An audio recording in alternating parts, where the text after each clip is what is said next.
ফয়সাল, গাবতলী টার্মিনালে ঘরমুখী মানুষের চাপ কেমন দেখছেন? ভাড়া নিয়ে কি যাত্রীদের কোনো অভিযোগ আছে কিনা সেখানকার চাপ সম্পর্কে জানতে চাই।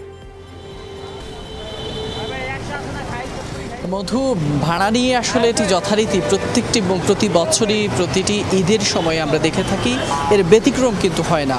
এবারও আমরা যেমনটি দেখছি আমরা এসেই কয়েকজন যাত্রীর সাথে কথা বলেছি, তারা যেমনটি বলছেন যে যথারীতি আসলে এই ভাড়ার বিষয়টি তারা বাস মালিক বা শ্রমিকদের কাছে তারা একরকম জিম্মি বলা যায়। এই সময়টায় যেহেতু তাদের বাড়ি যাওয়ার একটি তাড়না থাকে, সেই জায়গাটাই সেই সময়টাকে পুঁজি করেই কিন্তু বাস মালিক বা বাস কর্তৃপক্ষ কিন্তু তারা বাসের ভাড়াটি ডাবল করে দেন, যার কারণে অনেক নিম্ন আয়ের মানুষ বা গরিব মানুষ তারা অনেকেই কিন্তু যেতে পারেন না।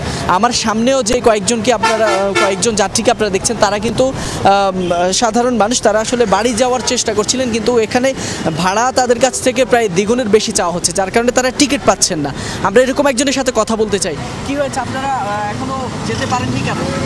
আমরা মূলত যেতে পারি না, হলো যে টিকিটের দাম দ্বিগুণ বাড়াইছে, আর তাছাড়া আমরা 9 জন একসঙ্গে হওয়ার কারণে সিট পাচ্ছি না। কত টাকা ভাড়া? আগে কত টাকা ছিল, এখন কত টাকা যাচ্ছে? কালকেও আমাদের লোক গেছে, আজকেও গেছে।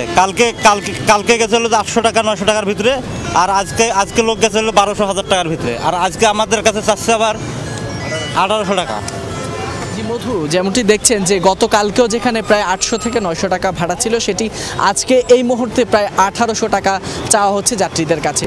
এরকম প্রায় কিন্তু প্রতিদিনই সন্ধ্যা থেকে গতকাল যেমন ছিল এটি কিন্তু বাড়তেই থাকছে, যেটি শেষ সময় যেহেতু আর 2 দিন আছে ঈদের বাকি, সেটি হয়তো আরও বাড়তে পারে, যেমনটি এই যাত্রীরাই বলছেন।